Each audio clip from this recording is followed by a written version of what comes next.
Bonjour et bienvenue sur les clés de la réno. Vous vous lancez dans la rénovation? Alors vous êtes au bon endroit. Les clés de la réno, c'est le podcast qui vous accompagne tout au long de votre projet pour aménager et décorer la maison ou l'appartement qui vous correspond. Je suis Alison, aujourd'hui architecte d'intérieur et décoratrice. Je vous propose ici mes conseils et mes astuces pour transformer votre projet en un intérieur beau, chaleureux et fonctionnel dont vous serez fiers. Je suis passée par là. Je sais ce que c'est que de devoir gérer une rénovation en plus de son quotidien. C'est pas toujours une partie de plaisir, mais ça en vaut tellement la peine au bout du compte. Seul ou avec un invité, laissez-moi vous aider à simplifier les étapes, vous apporter les clés dont vous avez besoin pour que votre projet se passe au mieux. Imaginez, vous saurez enfin par où commencer et comment faire les bons choix. Retrouvez-moi aussi sur Instagram, c'est tout simplement les clés de la réno podcast pour encore plus de partage et de retour d'expérience. Allez, on y va ?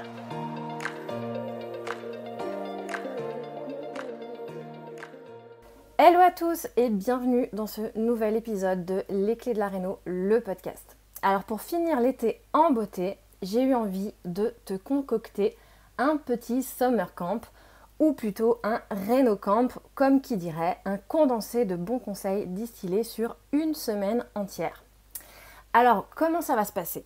Il y aura un épisode chaque jour pendant les 7 jours à venir pour un conseil ou une prise de conscience afin justement de booster ton projet de rénovation dès le départ et t'assurer de partir du bon pied. Alors ces épisodes, j'ai décidé de ne pas vraiment les préparer à l'avance. C'est aussi un petit challenge pour moi que je me lance. J'ai la thématique, je sais de quoi je veux parler, mais l'idée c'est que j'improvise un peu sur le tas et que je te parle de cas concrets éventuellement que j'ai pu rencontrer au cours de mes projets clients ou en lien avec mes expériences personnelles de rénovation.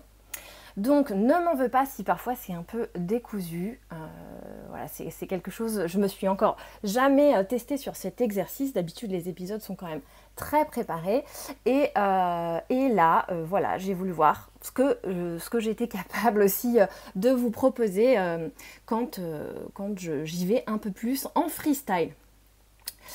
Et donc si tu es là, c'est que tu as déjà entamer ton parcours de rénovation probablement, ou peut-être aussi que tu vas t'engager prochainement dans un projet de réno.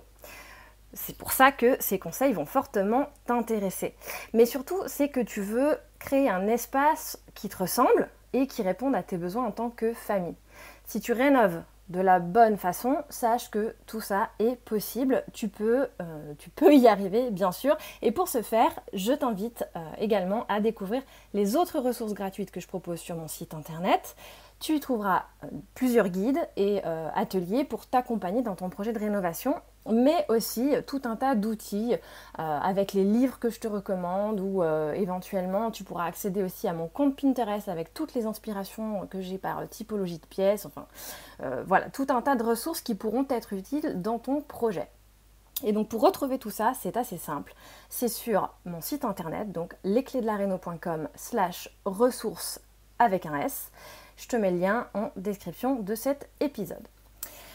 Alors, on va donc maintenant rentrer dans le vif du sujet avec le premier conseil. Et quel est-il le premier conseil donc, de ce RénoCamp ? C'est que tu dois commencer à préparer, à planifier ton projet de réno bien plus tôt que tu ne le penses. Et ça, c'est pareil, je ne le dirai jamais assez, mais on ne se rend pas compte à quel point, déjà c'est très chronophage et ça peut s'étirer dans le temps, mais encore plus du coup à quel point il faut vraiment s'y préparer et commencer le plus tôt possible. Alors bien sûr, il y a une question de timing, un peu incompressible quand même. Il y a un projet de réno, il est forcément rythmé par des dates, la date de proposition d'achat, la signature du compromis ou de la promesse de vente, la signature de l'acte authentique, puis éventuellement si tu vas faire des demandes d'autorisation. Donc tout ça effectivement va être rythmé par des délais qui ne t'incombent pas. D'autant plus si ensuite tu t'engages dans des travaux avec des artisans, si c'est pas toi qui réalises les travaux. Et ces artisans, ils vont aussi avoir leur propre délai, leur propre planning, peut-être qu'ils ne sont pas disponibles tout de suite. Et je peux t'assurer qu'en ce moment, ils ont beaucoup de travail Donc, en règle générale, attends-toi à devoir les attendre pour qu'ils puissent intervenir sur ton chantier. Et puis, il y a effectivement encore le temps des travaux avant de pouvoir vraiment déménager. Donc, il faut bien avoir en tête que quoi qu'il arrive, un projet de rénovation prend plus de temps que prévu, plus de temps qu'on ne peut l'envisager, plus de temps que tu ne peux penser. Moi-même, pour l'avoir vécu, tu vois, même après avoir fait ma première rénovation qui était une petite rénovation, quand je me suis engagée dans ma deuxième rénovation, j'étais pas encore dans le métier de l'architecture d'intérieur, je ne m'étais pas reconvertie, donc j'y connaissais pas forcément énormément sur ce domaine d'activité. Et je pensais qu'en 6 mois de travaux, je pouvais finir ma maison et déménager. Bon, en fait, ça n'a pas du tout été le cas, puisque ça a pris à peu près 24 mois au global, même si on a déménagé en cours de route pour vivre dans une maison un peu encore en chantier. Et je le vois encore tous les jours avec mes clients. C'est très très très rare qu'un client m'appelle pour faire appel à mes services, pour s'informer sur mes prestations, pour me demander un devis. C'est très rare qu'il m'appelle au bon moment. C'est même, je pense que je peux compter ce client sur les doigts de la main. C'est exceptionnel. En fait, en règle générale, quand un client m'appelle pour un devis, c'est déjà trop tard finalement. Et tout ça pourquoi ? Parce qu'effectivement, il faut bien comprendre qu'il y aura le temps de latence. Il y aura tous ces temps de latence qui ne t'incombent pas, dont je t'ai parlé déjà jusque-là.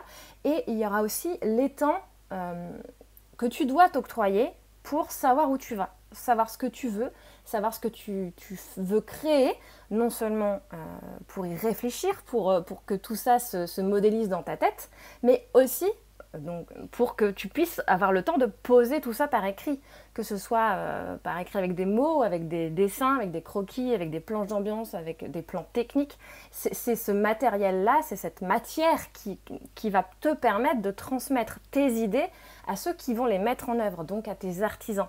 Et donc il faut aussi prendre ce temps-là, qui peut prendre plus ou moins de temps selon la disponibilité que tu as à offrir à ton projet ou effectivement d'autres éléments qui vont venir interagir. Mais il faut prendre ce temps pour préparer la conception de ton projet. Trop longtemps, trop de fois, j'ai vu effectivement des clients qui s'adressent à moi et qui me disent voilà, nous, on va signer l'acte chez le notaire dans 2 semaines et on doit avoir déménagé dans 6 mois. Oui, mais en fait, non. Ce n'est pas possible. Alors effectivement, en plus, quand on s'adresse à quelqu'un d'extérieur, à un tiers, pour concevoir son projet, ça va prendre encore plus de temps parce que cette personne, ce professionnel, il a son plan de charge qui fait aussi qu'il n'est pas intégralement disponible pour ton projet. Ce qui ne sera pas le cas si c'est toi qui fais la conception, c'est toi qui décides du temps que tu veux y passer et en combien de temps tu veux le faire. Mais si tu t'adresses à quelqu'un d'extérieur, effectivement, il va y avoir plusieurs rendez-vous pour procéder par étapes éliminatoires avec plusieurs propositions et au fur et à mesure, on va affiner le projet pour qu'au bout du compte, on ait quelque chose d'abouti, de détaillé et vont pouvoir être déclinés en plans et en descriptifs travaux. Et ça, ce processus-là, déjà, il prend au minimum 3 mois. Donc si tu commences à aligner les mois l'un derrière l'autre, entre effectivement les délais de signature de l'acte, le délai de conception, le délai d'autorisation administrative, le délai de disponibilité des artisans, le délai de travaux, tout ça c'est un processus très long. Donc, et très long, quand je dis très long, on peut facilement aller sur 12 à 18 mois entre le moment où tu fais ta proposition d'achat à un vendeur jusqu'au moment où tu vas pouvoir déménager. Tout dépend vraiment de l'ampleur de tes travaux et de comment tu comptes organiser ta rénovation, si c'est toi qui fais les travaux, si tu délègues la conception ou pas. Mais voilà, sache que ça peut durer très longtemps. Donc, plus tu t'y prends tôt, plus tu prépares ton projet en amont, plus tu vas pouvoir optimiser ces délais. En tout cas, ceux qui t'incombent. Savoir où tu vas, c'est essentiel à mon sens pour effectivement avoir un projet qui soit le mieux préparé, le mieux détaillé et qui va te permettre d'optimiser non seulement ton temps, mais celui de tes artisans, de gagner en assurance quand tu auras des décisions à prendre, et donc d'optimiser, au bout du compte, même d'économiser sur ton budget. C'est donc savoir comment tu aimerais vivre dans cette maison et pourquoi tu veux vivre comme ça. C'est savoir comment tu apprécies ta maison au quotidien en règle générale. Et ça, c'est des questions que tu peux te poser dès maintenant, même si tu n'as pas encore trouvé la maison que tu souhaites rénover. C'est quels éléments d'aménagement tu veux pour créer une maison dans laquelle tu es bien, pour améliorer ta vie. Parce que c'est comme ça que tu envisages ton environnement, que ça correspond à qui tu es, à qui est ta famille. Et peut-être à tes valeurs aussi, parce que tu as décidé d'avoir une rénovation sensible, une rénovation durable. Enfin, c'est ce genre de choses sur lesquelles tu peux effectivement t'informer bien en amont et définir quels sont tes critères, les choses sur lesquelles ce sera indispensable pour toi d'avancer dans ton projet. Ça va te faire économiser de l'argent à long terme, parce qu'effectivement aussi tu n'auras pas à refaire plusieurs fois les mêmes espaces au fil du temps. Si tu es bien au clair avec ce que tu veux et avec ce que tu veux faire, tu ne regretteras pas les choix que tu feras et tu n'auras pas à refaire les travaux dans 2, 5 ans, 10 ans. C'est aussi prendre le temps de bien définir ce que ce projet est pour toi. Pourquoi tu t'engages dans ce projet? Pourquoi tu veux rénover? C'est quoi ton objectif au final? En fait, on s'engage tous dans les projets qu'on mène, en règle générale, et dans un projet de rénovation pour des raisons différentes. Et si tu es au clair avec la raison pour laquelle tu rénoves, ça va te faciliter grandement la vie au moment où tu dois faire tes choix. Et tu pourras commencer à élaborer du coup un plan qui correspond à ces besoins, les besoins que tu auras identifiés en lien avec le pourquoi tu t'engages dans ce projet. Alors, évidemment, ça va être assez simple, ça peut être assez simple quand tu commences à te dire c'est la maison de mes rêves ou c'est un premier achat, je décide de revendre d'ici 2-3 ans ou c'est un investissement locatif, ou je veux faire un Airbnb. C'est ce genre de choses effectivement que tu vas te poser comme question et qui vont impacter tes décisions, qui vont impacter ton budget, qui vont impacter la typologie de travaux que tu vas faire et tous les choix de matériaux, de mobilier, d'accessoires, etc. Mais ça peut être aussi beaucoup plus poussé que ça. C'est pourquoi et comment tu veux vivre dans ton intérieur. Quelle est la vision que tu as envie de... c'est quoi ta vision pour cette maison? Comment tu as envie de te sentir dans cette maison, en tout cas si elle est pour toi. Et ça aura une incidence sur le type d'architecture même de maison que tu vas choisir, et ça va aussi avoir une incidence sur le type d'artisan que tu pourrais choisir parce que tu veux qu'il soit aligné avec les valeurs que tu souhaites mettre en œuvre pour ton projet. Et Dieu sait combien c'est important d'avoir des artisans qui te comprennent ou d'avoir un professionnel, un maître d'œuvre, quand tu fais appel à un maître d'œuvre ou à un architecte d'intérieur, qui te comprennent et qui soient sur les mêmes valeurs. On en parlait dans l'épisode 30, si ma mémoire est bonne, avec Émilie de la maison Bellesio, qui a fait appel à un maître d'œuvre qui ne comprenait pas leur projet au démarrage de leur projet justement, et elles ont fini par changer de maître d'œuvre, interrompre la collaboration parce que ça ne matchait pas du tout et elles voyaient bien que les propositions qui leur étaient faites ne correspondaient pas à ce qu'elles souhaitaient faire, à la vision qu'elles avaient pour leur maison, leur intérieur. Et ça, c'est exactement la même chose. C'est des choses sur lesquelles tu dois être très au clair et tu dois prendre le temps, à mon sens, de benchmarker autour de toi qui sont les artisans, sur quelle typologie de chantier ils travaillent, est-ce que ça correspond à ta maison, à ce que tu souhaites en faire, au type de biens avec lesquels tu sens qu'il y a quelque chose que tu as envie de créer, de t'engager dans la rénovation, je veux dire, bien prendre le temps de regarder ce que font les professionnels de la rénovation autour de toi ou de t'informer auprès de ceux qui rénovent dans ton entourage, savoir s'ils ont des recommandations d'artisans quand tu sais que c'est un projet qui correspond à celui sur lequel tu es en train de signer. C'est prendre le temps de bien découvrir ton environnement et les potentiels futurs interlocuteurs avec lesquels tu pourrais mener à bien ton projet. Et c'est donc aussi commencer à esquisser le plus tôt possible ce qui va constituer le cahier des charges de ta réno.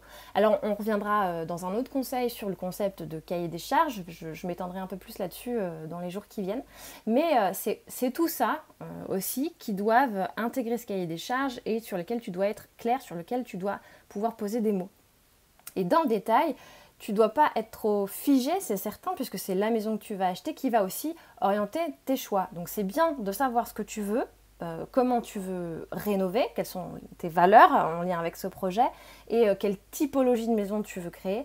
Après, je le dis aussi régulièrement, c'est quand même la maison que tu vas trouver ou celle que tu as déjà trouvée qui va t'inspirer, qui va te permettre de prendre les meilleures décisions. Même si tu as des idées au départ, il faut quand même pas être trop figé là-dessus parce qu'effectivement, si tu veux que ce soit naturel, que ce soit fluide, c'est la maison, c'est même l'esprit de la maison qui doit t'influencer sur l'ambiance que tu as envie de créer.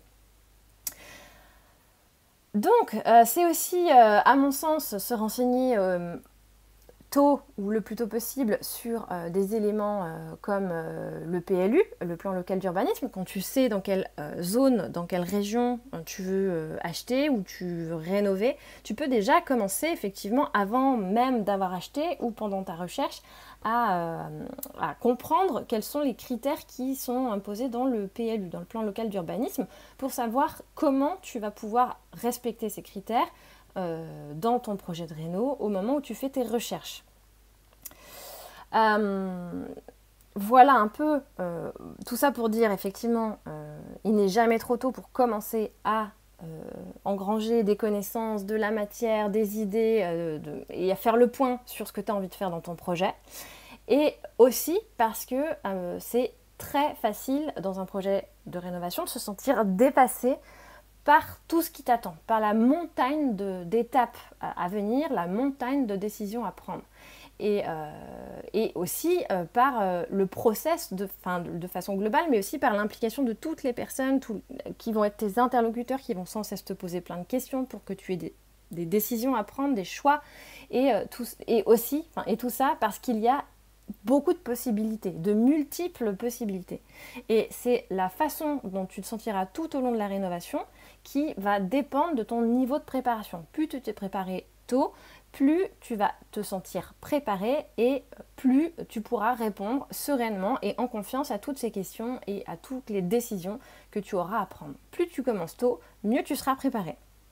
Et ce qui, au bout du compte, te permettra, donc je l'ai déjà dit, effectivement d'optimiser ton temps, mais aussi probablement de faire des économies, puisque même si tu prends du temps au début pour réfléchir à tout ça, pour concevoir ton projet de façon détaillée, plutôt que de te précipiter dans les travaux immédiatement et de devoir changer de cap mi-chemin, de changer de changer tes plans, hein, tout simplement, d'imaginer faire autrement parce que ça a été mal pensé au départ, et bien ça va impliquer que tu vas dépenser plus d'argent, probablement parce qu'il faudra faire et défaire, et tout ça, ça te fait perdre du temps et donc de l'argent.